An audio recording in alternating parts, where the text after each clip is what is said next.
பறக்க வேண்டிய இடத்துல வேற எவன் கொடிடா பறக்கும்?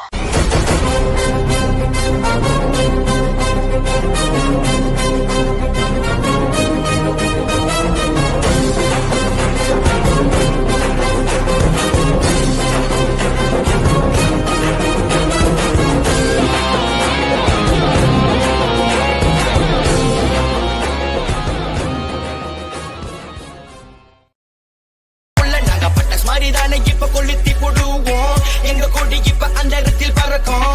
மண் வாசனை மணக்கும் குப்பத்தில நம்ம பெரு வெடிக்கும். புள்ளிங்கோ புள்ளிங்கோ புள்ளிங்கோ